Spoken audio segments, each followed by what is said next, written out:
Good morning. Let us pray.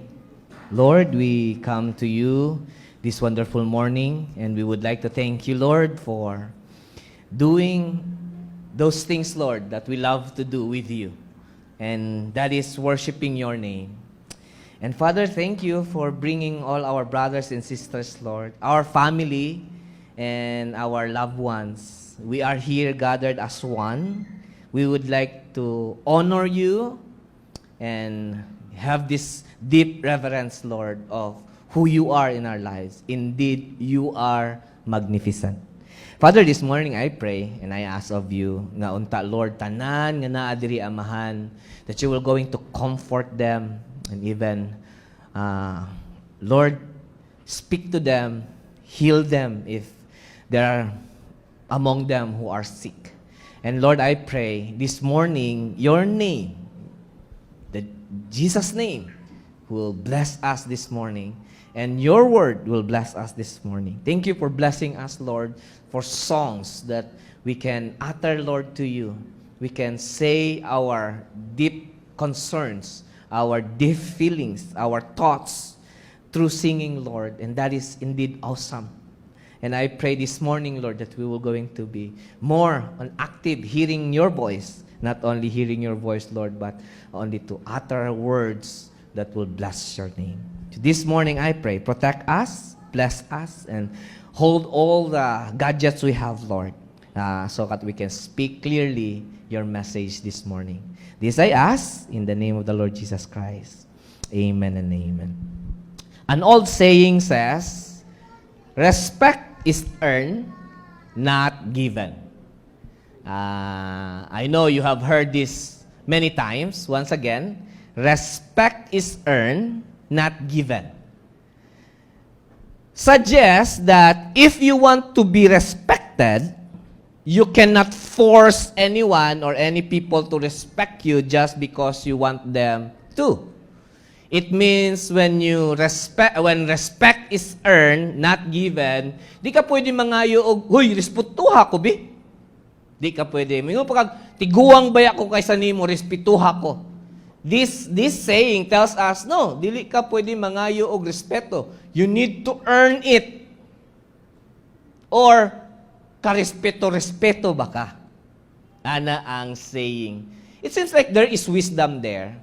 So, since you and I, mga Kristohanon man ta, nagtuo man yung tag-Bible, final authority na to ang Bible man, after we hear a saying or a principle or idea, dili din ta mo jump in mauna na.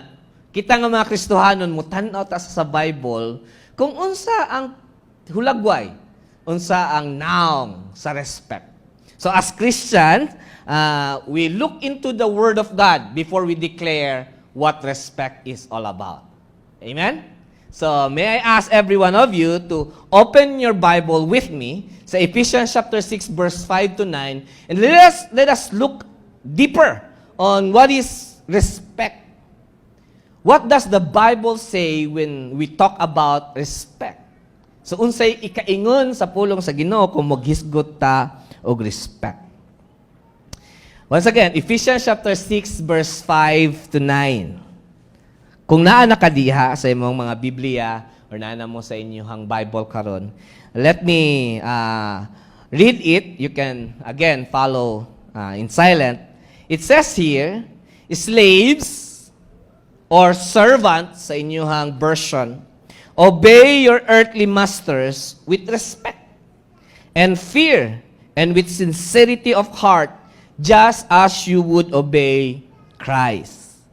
Obey them not only to win their favor when their eyes is on you, but as a servant of Christ doing the will of God from your heart. Serve wholeheartedly as if you were serving the Lord, not people, because you know that the Lord will reward each one for whatever good they do, whenever they are servant or free. And masters, treat your slaves in the same way. Do not threaten them. since you know that he who is both their master and yours is in heaven.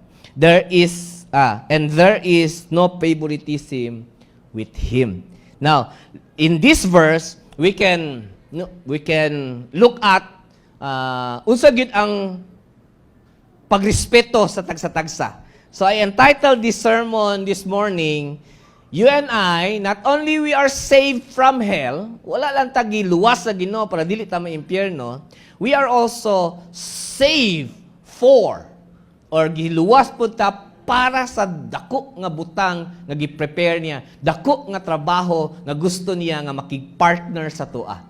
And that is one of that is to respect one another. He created you and me, He saves you and me. Not only nga mo yung saved na bitaw ko, unsa pa makong buhaton, wala na. No. You are created to respect one another.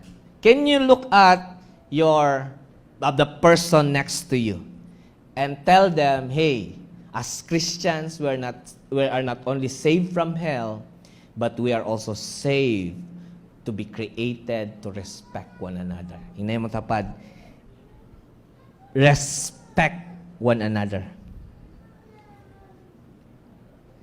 So as we go, let's look at the word respect. In some areas sa kalibutan, you will see different kind of respect.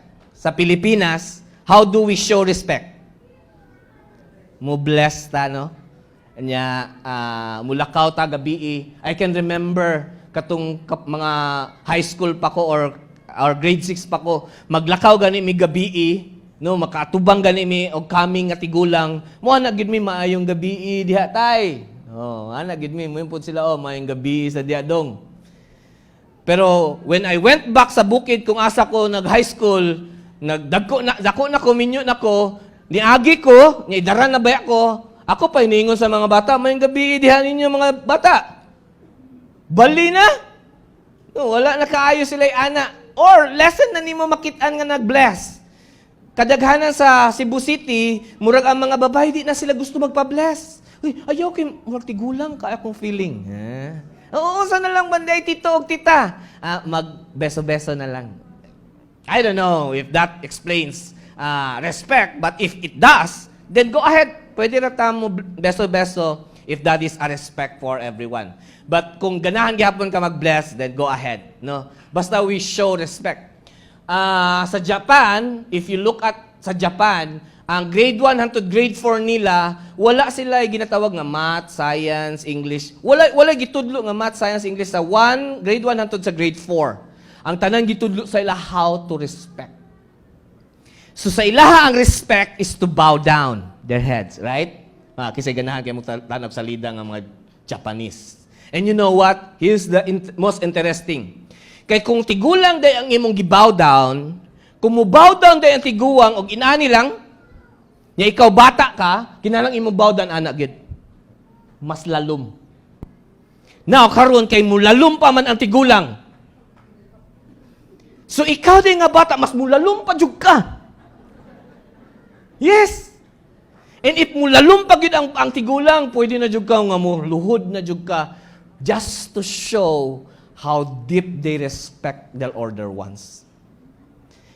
I don't know sa uban, sa Western, wala kay makita nga respect kaayo the way they respect. I don't know how they respect their old ones.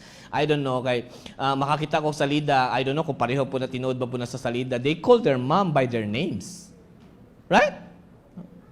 Kung ako pa na kung baby ko o si Celjin pa na mutawag lang sa iyang mama og, "Hey Gina, can you prepare me a food?" Gina? Sa kuha na yun. Gina. Harsh man din yung pastora ni siyang anak. We do not know kung sa ilahang mga ways of respect. But let's see, di man ta pwede mo punit. Bisag asa lang ta mo punit, kay mas maayo na. As Christians as we are, mupunit yun ta kung paunsa ang Bible magtudlo sa tuwa. Kay siya ang atong highest standard. Ang Bible gyud kung unsay naingon didto and it seems like right and we ought that it would be right, then let's do it, right? So, the context of what we have read, ganiha, is all about a master and a servant. Sa ilahang kultura sa una, manggod na manggoy servant. Paliton nila ang servant sa una. So, wala jud kay name. Kung example, ako, katabang ko ni June, Brad June, ang akong ngalan, dili Berhel or dili Berzel. Ang akong ngalan kay June. Kaya ana man sila, who are you? Are you the servant of June? Walay name ang mga servant sa una. Ana sila kaubos gyud kay gibayran sila. So they were called slaves or they were called servants. But today, let us see what Paul would like to emphasize about respect. And let's go in verse 5. He says here, servant, obey your earthly masters with respect and fear, and with sincerity in heart. Iyon pa si Paul, ni send siya og letter sa Ephesians, Christian, please, if you are a servant, obey your earthly masters with respect and fear. Not with only that, but you also need to respect them, sincerity of heart. Kinahanglan, kinatibuk-an niyo ang kasing-kasing, imugi siyang respetuhon. And they were asking, how? Paunsa man mo respect sa among master, Apostle Paul? Paul says, obey them or respect them as you would obey Christ. There's an example. Na-example kung paunsa pag-respect sa ilahang master, yung pa si Paul. The exact way to respect or to honor your master is to respect them the way you respect Christ. The way you obey Christ. Now, here's the question. Nangutan ako, Lord, how can the Ephesian serve and obey you and respect you when they do not know Christ personally? Wala sila kaila, mga Ephesians. Wala sila kaila ni Jesus. Nakadungog lang sila about ni Jesus, but they do not know who really Jesus is. So, paunsa man sila mo respect? How can you respect someone na wala ka kaila? How can you give respect or honor to someone na wala gyud mo mag-meet? Kung paunsa man mo respect ni Jesus, how does it, unsay naong anang respeto kung kauban si Jesus? And then, a verse came to me, and it says, in John chapter 15, verse 5, he says, I am the vine, and you are the branches. If a man remains in me, and I am in him, he will bear much fruit. Apart from me, you can do nothing. Iyo pa si Jesus, ako ang punuan, ug ang tanan magpabilin sa kuha, makahimo og dagkong butang. Iyo paunsa man magpabilin ang isa ka tawo sa imuha Lord nga wala man kaila, wa gani mi kakita nimo. Yeah? And then in verse 6 it tells us, in verse 7, how to remain in Christ. He says, if you remain in me and my words remain in you, ask whatever you wish and it will be given to you. Here's the word. Uy, nawala. Ganiha pa ni? It says, if you remain in me and my words remain in you, ask whatever you wish and it will be given to you. It means you need to remain in Christ by reading and knowing His Word. Nakuha? Are you still following me? Para makaremain ka kang Christ, para mailhan mo si Kristo, dapat mo basa ka sa Bible or sa Scripture. Kay diha lang man nimo siya mailhan. Kung unsay nasulat didto, mao may imong tumanon. So how can you obey Christ even you haven't seen Him? Is to read His Bible and know His Scripture and obey what is written there. So si Buano pa, para ma-obey nimo si Kristo, kinahanglan, basahon nimo imong pulong sa Ginoo, i-obey nimo ang tanang nasulat didto, og diha nimo ma-prove nga ni-obey ka sa Ginoo. Now, let's make an application. Pwede ko manghangyo ni Gilbert, Bert, yun, kinahanglan nimo i-change ang saksakanan sa sa HDMI kay murag di niya kaya ang power. So, here's the question. Kani nga truths, tanan nga truth, Pastor, how can we apply this truth in today's situation? Na wala man mi servants, wala man mi master. No, wala man tay panahon na karon, wala man tay nahibalaan na karon nga naapay gipalit nga servants. Nata hinuoy mga katabang sa balay pero ginasulduhan nato siya. So how does this truth of respect one another nga gisulat ni Paul sa Ephesians ma-apply sa tuang panahon karon? Now, as I discover, as I know, and you will agree with me, many of us here are not employers. Few of us are employers, pero dili tanan nato dinhi employers, kadaghanan sa tuwa employee, right? So ang employee, pwede nato ingon nga gipasabot ni Paul na mo na yung mga servants of today. Kung yung kay earthly masters, they are the what? The employers of today. So naa sila business na tao under sa ilaha. Ang mga employee or mga servants, naa sila masters, which is under sila. So kitang tanan karong hapuna, buntagan, nagtuo ko, nga naatay confusions, naatay difficulties, dilemma, kung unsaon na to pagrespeto ang ato ang mga amo. Musta? Dili lang mga amo, katong mga supervisor nato. Hello?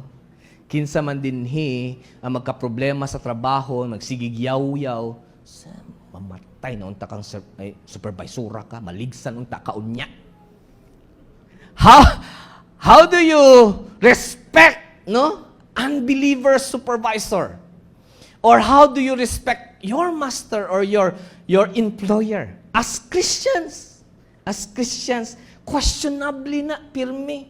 Kadaghanan pag yun, ang mga employer, instead mo ganahan sila sa mga Christian, maglagot ang mga employer sa mga Christian nga employee. Ngano man eh? I think there is something we need to know on how to deal our respect with them. And this morning, we're going to talk about that. So, paunsa man, Pastor? Paunsa man mi mo respeto nila? Paunsa man mi mo hatag og respect nila? And this is how I see it sa pulong ni Paul, and this is can apply sa tuang panahon karon. It says there, by a contract. Kadaghanan sa tuwa nakasabot kung employee ta, nagitay kontratang kipirmahan. Kisay nakapirma og kontrata. Nakapirma na mo kontrata. Familiar ba mo sa kontrata na inyong gipirmahan? Na, familiar, di ba? Since mo respeto ta ni Christ daw, paunsa daw ta mo respect sa tong master? The way we respect Christ. Wala man ta kaila kang Christ, pero nakaila ta sa iyang word. Now, you respect your master sa trabahoan or supervisor, not kay kung naa sila. Mo respeto ka, pinaagi sa kontrata nga imong gipirmahan. Okay? Nakuha na ko niya. Are you following me? Respect your earthly master or employer through the business contract that you sign before you got the job. So kung nagtrabaho ka karon, kung paunsa nimo i-respect imong master, mo matter sa imong contract. Wala magkakaila sa imong master or sa imong employer, pero naa kay kontrata nga kipirmahan. Para marespeto nimo sila, pinaagi ato kinahanglan i-obey nimo ang contract nga gipirmahan nimo. And how is that?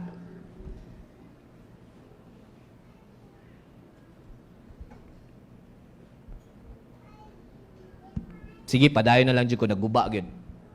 Isa, obey them not only to win their favor when their eyes is on you, but like servants of Christ, doing the will of God from your heart. Now, naay mga trabahante, kusog kayo man trabaho dayon kung naa na ang amo. Pero wala pa ganyang amo, lingkod. Nasa sir! Type dayon, bisag wala ba? Or silig-silig dayon. Wala pa man ang master. Pero ang giingon ni Paul, no, you should not do that. And siya, you respect your boss or your master, even their eyes is not on you, you need to respect them by fulfilling the contract, your job description. Buhaton nimo imong job description, whether wala ang supervisor o naa, gabuhat ka sa imong job description. And here is the job description. Let me ask that. Dili mabalik. Let me ask the question. Sa inyong kontrata ba, para marespeto ninyo inyong mga employer, sa inyong pagpirma sa inyong kontrata, did the contract you signed before you got the job tell you to expose the dirty work of your co-workers? Sa inyong pagpirma sa kontrata ba, naa ba dito nakabutang? Hoy, kung masakpan ninyo ang inyong mga kauban sa trabahoan nga nangawat og kwarta, itugan sa kuha ha? Naa ba sa inyong kontrata? Kung wala, ayaw panghilabot. Hoy, pastor, di na pwede. Christian ta. Huh? Kinani-expose gud nato ang mga dirty work sa simbahan, sa sulod sa atong mga working areas. Kay mga Christian beta, nindot baya dapat ang atong buhaton. Ipakita gud nato sa atong amo nga concern gud ta sa ila. Wala man ka na appeal sa imong kontrata. Pero kung appeal na sa imong kontrata, then go on. Pero kung wala na appeal sa imong kontrata, I think dili nimo na buhaton. Kadaghanan sa nahibal-an nako, ilag yung gi-expose. Kipatay hinoon. Please, when you come to the Lord, when you come to your work, and when you do a contract, pag-sign mo sa contract, basaha, appeal ba ni sa akong kontrata? Kung wala, ayaw panghilabot. Pero ganahan mo kita na, kanang mga Pilipino, ganahan kayo mo tanong sa lida nga kardo, ganahan kita ng mga expose sa mga James Bond na lang ka. Ano lang pag trabaho. Wala na ilabot sa imong trabaho mga kaigsunan, bisag Christian pa ka. Ayaw sila i-expose kay wala na sa boundary sa imong work. Pasag di itong mga supervisor makakitaan na. Respect the work. Hatagi sila trabaho nila. Ikaduha, let me ask that question. Did the contract you signed before you got the job tell you to teach others about your Christian ways and principles in life to your coworker? Sa pagpirma din mo sa kontrata, nabasahan ba nimo dito nga kung dapat gyud as a Christian tudluan gyud imong coworkers ug unsay principle as a Christian life, unsay ways sa Christian life, like na maglalis ito, magistorya dito, ay pisti lagi gyud ni sa banaw yawa.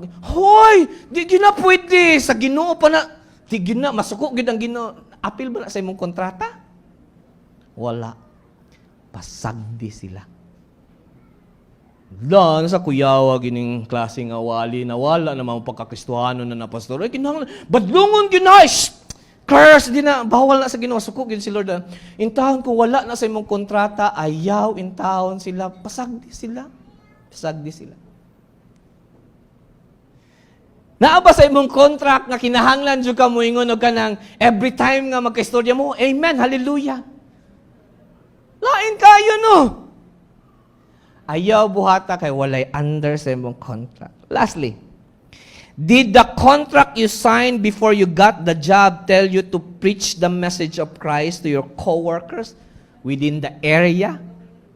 Naaba sa imong kontrata gipirmahan nga samtang gatrabaho mo, magsige kag share sa pulong sa Ginoo. May kabalo ba ka sa John 3:16, for God so loved the world? Maimpirno ka kung di ka motuo. Appeal ba na sa kontrata nimo? If you want to respect your company, if you want to respect your master or your employer, please abide your contract. Abide your job description. Kung wala na appeal, wala na labot. Pastor, I agree to disagree sa imo ha, pastor. Di gyud na maayo imong gi-preach karon na wala gyud among pagkakristohanon. Do you still remember, pastor, si Daniel ug ang 3 friends? Na remember ba na ninyo nga 3 friends niya nga Pag ingon sa king nga muluhod tanan sa ani nga statue, wala gyud mong luhod si Daniel. Bahalag patyon mi. Ana unta ta pastor. Dili ta dapat nga as a Christian, magtanaw lang ta nga makasasala ang atong area. Dapat mo barug gyud as a Christian. Now let me give you a little background kang Daniel. Si Daniel o ang iyang friends o ang tibok Israel, pagkapildi nila sa Babylon, gi-exile sila tanan. So nagkinabuhi sila sa lugar kung asa pagano ang tanang tao. Sila lang ang mga Hudiyo. Hinay-hinay atong tuiga, ang tanang mga Hudiyo, ang pamatasan nila na himo ng pagano. Last nga resort, kinahanglan sila musimba sa statues nga gibuhat sa king. Kung dili mo stand si Daniel, kung dili mo barog si Daniel, kung magpadala sila, ang tibuok, ang entire Jewish culture mawala. Kung dili sila mo, kung mubarog sila, kung dili sila mubarog, ang tibuok Hudiyo mawala ang ilang identity. So kinahanglan iluwas, kinahanglan ay mo barog para nila. Let me ask you a question. Kung dili ba ka manghilabot sa problema sa imuhang mga co-workers, na ba mawala nimo? Mawala ba imo pagkakristohanon?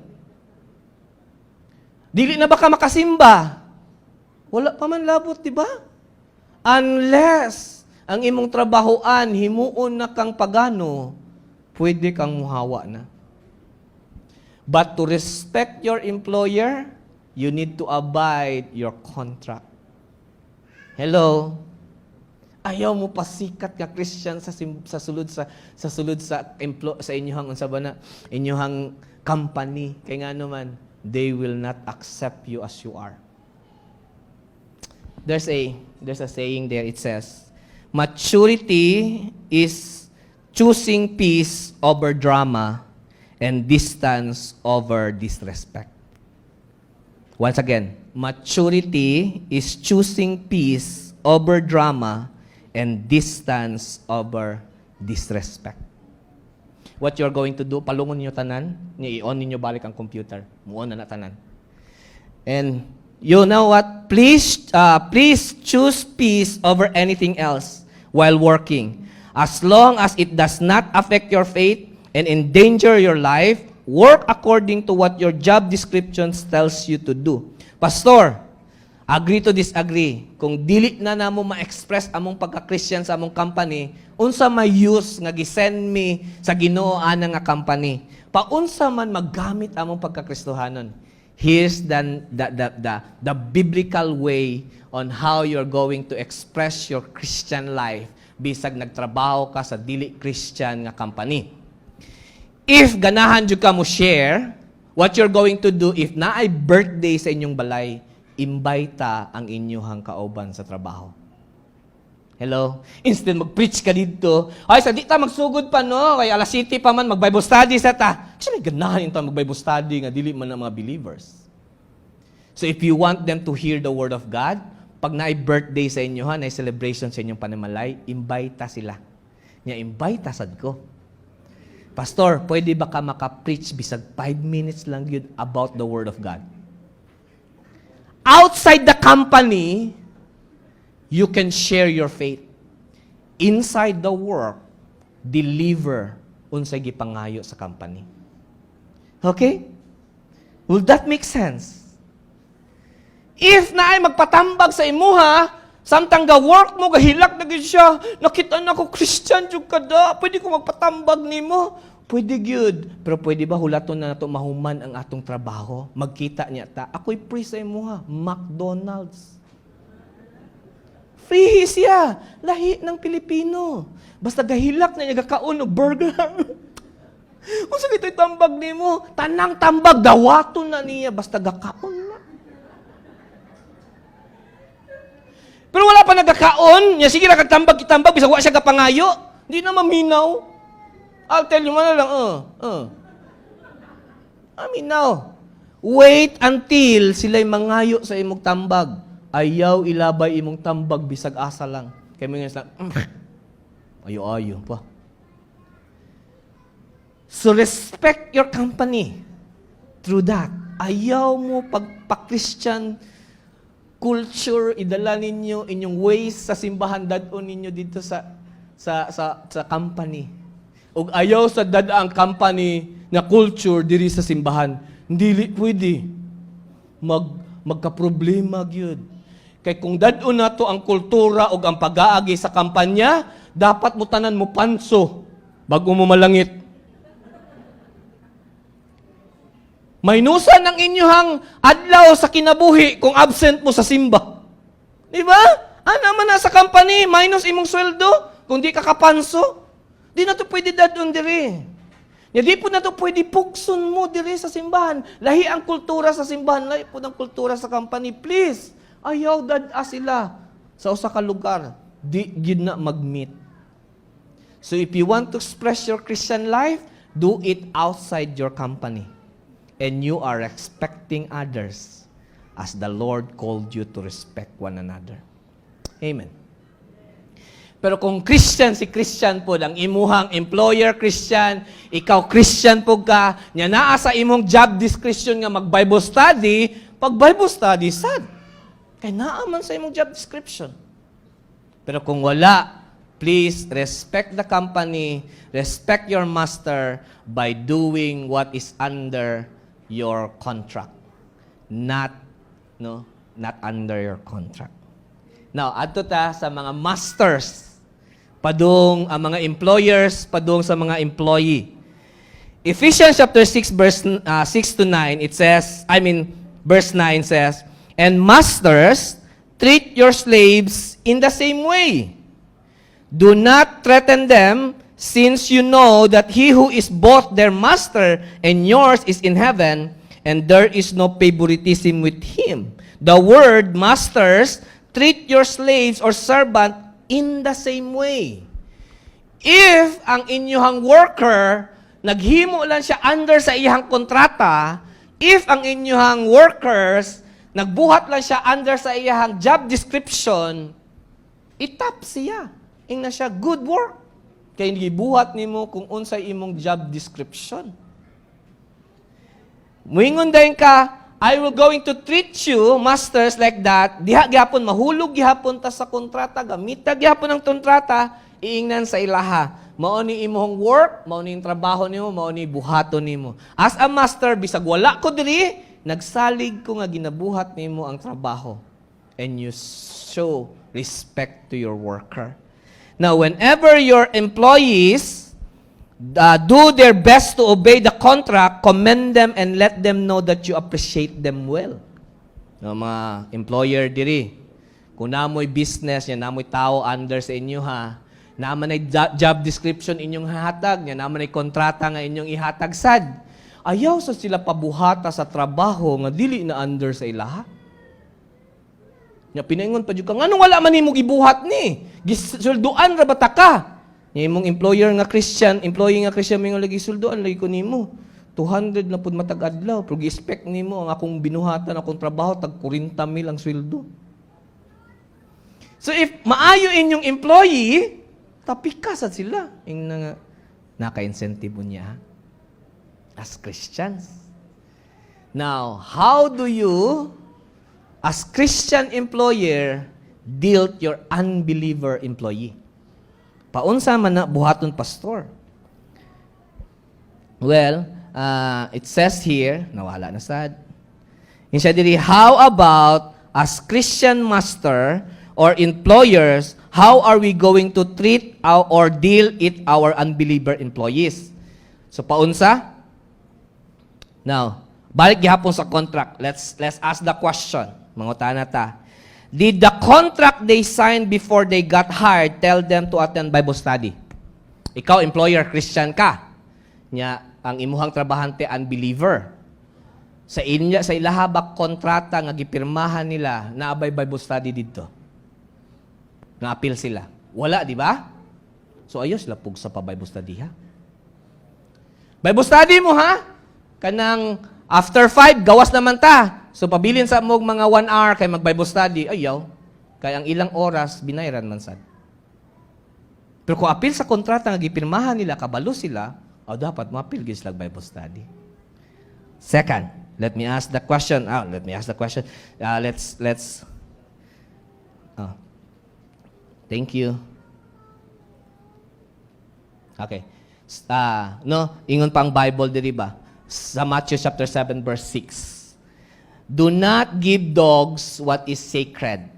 Do not throw your pearl to pigs. If you do, they may trample them under their feet and then turn and tear it into pieces. Unsa gipasabot ni Jesus ani? Ayaw ilabay ang pearl, which is ang message sa Ginoo sa mga unbeliever na dili ready. Nga naman, katawan lang kanila. Kabaw ba mo nga si Jesus nagpakamatay sa cross? Unya. Nyagikan pa na sila sa trabaho, kapoy pagikan na sila, naglalis pag na sila. Nya inyong pang ingnan nga maimpierno gyud mo. Ay, magingon na siya unta, mahuman na unta ni. Based on my experience, 5 kang company akong gi-Bible studyhan. I'll tell you, pipila ra gyud ma-save. Yan man, dili na ready ilang hunahuna kay gikan pa silang trabaho. So kung wala sa contract, respect them.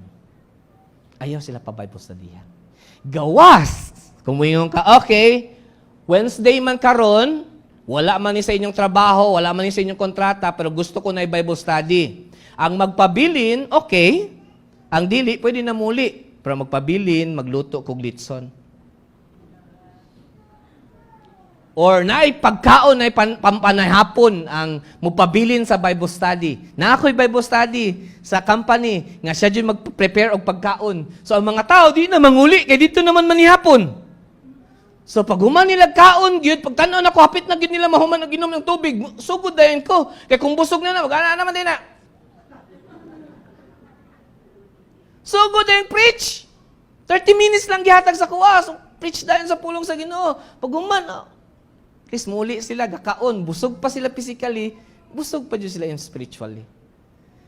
So do not do it. Samtang gatrabaho sila, kay gikawatan man nato sila og time niya, wa pa dyan nato sila bayri. As an employer to the employee, nga dili Christian, ayaw na buhata mga kaigsunan. Did the contract they signed before they got the job, or got hired, tell them to follow a Christian lifestyle and ways at work? Naaba dito sa kontrata niya nga gipirmahan nga di sila pwede mo curse. Di sila pwede mo istorya og jokes. Naaba dito sa ilang kontrata nga kinahanglan Christian lifestyle gid ilang pakita. Kung wala, do not expect. Kabalo ko nga kabalo mo sa trabaho dito sa gawas sa corporate nga trabaho lisod jud kay mga kaigsunan. Jesus said, ngayon pa siya sa Luke chapter 22 verse 25. Jesus said to them, "The kings of the Gentiles lord it over them." Now, paminaw, mga kaigsunan. Based on my experience. Kung Christian ka nga employer, nya buutan kay ka sa unbeliever nga mga employee, unsay mahitabo? I-disrespect kanila. Kabalo mo unsay mahitabo? Tamakan kanila. Kay buutan ra kay ka sa ila. Kung ipakita nimo imong Christian living, ipakita nimo imong pagkakristohanon sa imong mga unbelievers employee, unsa na gitawag nila?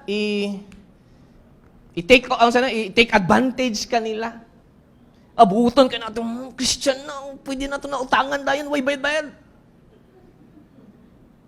Kabaw ba mo, kadaghanan sa akong gi-Bible studyhan nga company, giingnan gyud nako sila nga di gyud nimo work out. Kana inyong nga naman, ang mga unbelievers dili sila kasabot sa kindness sa Christian. Di sila kasabot. Naka-discover mo ana, di sila kasabot sa love sa Christian, agape kind of love sa Christian. Dili kasabot ang mga unbelievers, foreign na sa ilaha. Pinakadako kay nga illustration ana. Kana bitaw mag-invite kag mga lalaki gikan sa gawas, mga tambay, nya ang mag-usher sa simbahan mga babae nga gwapa nato diri, kadaghan ra ba kitag mga gwapa diri. Nya mo usher dan yun, "Hi, good morning. Kumusta ka sa imong name? Maglingkod ta diri." Ang feel sa mga kanang tambay, "Uy, ganahan ni sa kuway." Panguyaban dayon. Kadaghanan sa among youth sa una. Mag-youth mag-invite mi mga amigo namo dito. Pag-abot sa unsa pa sa simbahan, ang among mga babae, grabe kaayo. Samot na po ang mga lalaki niya, mga babae po, na mo shake hands po ng mga lalaki. "Ay, miss, lindo, tagpapahan niyo, miss. Ay, lingkod diri. Uy, ganahan to sa kuwa, klaro kayo, mo balik ko diri." Pagpanguyab sa mga usaban na tambay. Panguyaban din ang Christian, may nababayi nga, hindi mo kuganahan nimo. Wala na. Di na manimba na uwawan. Dili kasabot ang mga unbelievers sa gugma nato o sa kindness atong ginapakita para sa ilaha o era na. Tinuod na makisunan. Ilaha kang i-take advantage kung employer ka, nya dili sila unbeliever ang mga unbeliever ang mga employee, they will take advantage of you. Ano kaingon man kana pastor? Paunsa man ako mo treat sila? Unsa man ko sila pag-treat nga Christian man ko? Basahan ning Luke chapter 22 to 25. Jesus said to them, "The kings of the Gentiles lord it over them." So ang masabtan sa mga unbeliever, master ka. Stoy, panilig. Ko lingkod-lingkod na ka diha. Mao nila masabtan. Silig din. Asa pa sir dito sa sulod sir? Tanan na. Panawa, hinlo kayo. Stoy, lingkod-lingkod naman ka diha. Lord over them, mo nilang masabtan. Pero may ka, siligan na. Pagbalik na ako, walay mo siligan. Lord over them. If ikaw ang employer, unbeliever imong employee, ipakita sa ilaha katong nasabtan nila nga paagi. So in that way, you help them to respect you, ikaw po nagrespeto sa ilahang paagi. If imo nang buhaton, I think nga naay peace sa inyong company. Kung mga saba ka kay wala sila ka-deliver sa ilahang dapat i-deliver as an employee, pwede yun na makiksuunan. They will understand that. Nga naman, paggawas sa trabaho, moingon naman din ka, ganiha, gikasabaan ta ka, pero trabaho lang, walang personalan. Right? No, pastor, kind manggugay ko nga employer, pastor. Grabe ko ka. Christian manggugay akong ways. Paunsa man ko maka-ministry sa ilaha. Again, kung naay birthday sa inyong balay, invite imo mga trabahante. Again, invite sad ko. Samot na, kung lami ang mapagkaon, ayo duha-duha, tawag dayon. I am just a text away. Mo preach ko 5 minutes about salvation. Go ahead. Ayaw sila, invite mo Bible study niya, walay kaon niya, appeal pa sa ilang oras. They will not accept the word of God. Kung kasab-an mo sila paghuman, magkita mo sa gawas, bay, supervisor man ko, bay, kinahanglan magkita kakasab-an atong panahon na kay wa mo mo ma-deliver ang dapat ni mo deliver. Pero karon kay wala naman ta sa trabaho, may gihapon ta. Unsa man? Unsa may mong gusto? Kape ta. Ayaw buhata sa company kung wala under sa kontrata. Okay? Medyo di kayo mo interesado ani. Hindi wala magud mi employer, sa di pud mi employee. Kami ra gyud nagbuhi-buhi ani, pastor. You will respect other people according sa inyong inistoryahanay. Kung nagsabot mo inani, buhata. Pero kung wala na sa sabot, ayaw buhata. So mga kaigsuonan, trabaho lang, walang personalan. And if we will going to do that, therefore I can say, serve wholeheartedly as if you were serving the Lord, not men, because you know that the Lord will reward everyone for whatever good he does, whether he is slave or free. So sa tuwa pa mga kaigsuonan, either you are an employee, bisag wala diha ang imong amo, bisag walay katan-aw sa imuha, himua kung unsay imong gipurmahan sa kontrata, and that is your way to respect them. Employee, kung employer ka, ayaw sila kasabi, ayaw sila pangayui sa mga butang nga layo sa ilahang kontrata. And that is respecting each other. And if you will do that, it says, the Lord will reward everyone. Di na nako i-detalye unsa ang ilahang mga reward, unsa inyong reward unya ihatag sa Ginoo, pero ni saad siya nga i-reward niya mga kaigsuonan. Now, let's go back again sa katong word. Respect should be earned, not asked. Ang respeto daw, kinahanglan, dili pangayuon. Unsay earn. Takasabot. Nagtuupog ko, wa dyan nasabtan, tagang sermon, kayo, luya nga. Anong naghisgot man siya, employer, dili? Dili ni mo na pangayuon ang respeto. Pero you know what? Choose peace. Pangita atong peace. Kung manghilabot ko ani nila, mawala ang akong peace. Unsay under sa akong kontrata, mao ko yung buhaton. Unsay sweldo nako, mao na akong buhaton, kay mao ra po na. Kung unsay naa sa akong contract, if mo extend ko gamay, then blessing na sa company. Now, let's go back there, no? Respect should be earned, not asked. Ayaw pangayua nga respetuhon ka. Pero you know what? Naigamay nga bikil. Kay dili nimo ma-please ang tanan. Right? Pero here's what the Bible is saying this morning. It's not all about earning the respect. Dili man na. Kaya nga no, dili tanan sa inyo ha diri, gatanaw sa kuha, as you respect me as I am. Because I cannot please everyone. Pero you know what? Respect comes sa imuhag na. Whether dili siya deserving sa respect, kung ikaw respectful jud ka, respetuhon nimo siya. Right? Natanaw din mong tapat. Karespeto ba na siya? Do she earn the respect? Makarespeto, tanaw pa lang nimo. Sa kukuan ni hugaw. Marespeto ba siya? Karespetado ba siya? Pwedeng dili. Pero kung ikaw, Christian ka, niya respectful gyud ka, either she doesn't deserve it or she deserve it, mo respeto ka. Amen? Kaya nga naman, you're a Christian. You're a child of God. You are created to respect one another. Dili na sa nawong, dili sa forma mo respect ka. Ikaw gyud na. Kung ang tao dili mo respect sa imuha, dili ikaw ang problematic, siya. So, once again, we are saved from hell. We are also saved to respect one another. So if we were going to do that, we will receive a reward from the Lord. And may the Lord reward us this morning. Let us pray. Father, this morning I pray and I ask of you, as you have created us, Lord, to respect one another. This morning, teach us, Lord. We, as employee, we need to respect our company.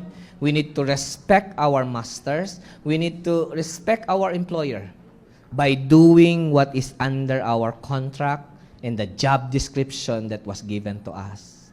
Whether wala sila Ginoo or naa sila gatanaw, we will do it sincerely because we are your children and we obey and we respect.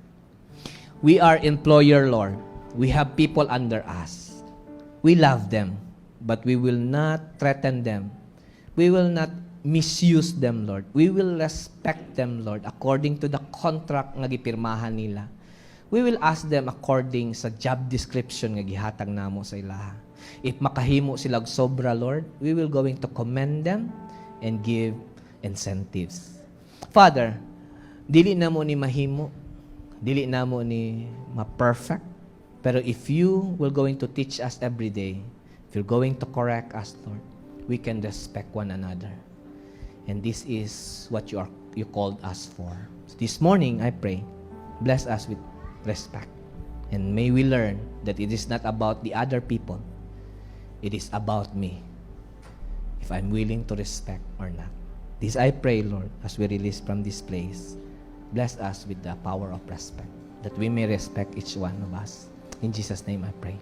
Amen.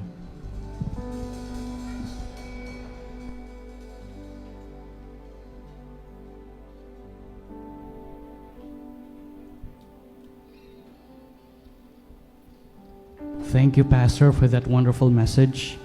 And giving back the favor to the Lord as our divine Master, let us give Him the honor and the glory as we sing Magnificent. You are magnificent. May I please request the congregation to rise up.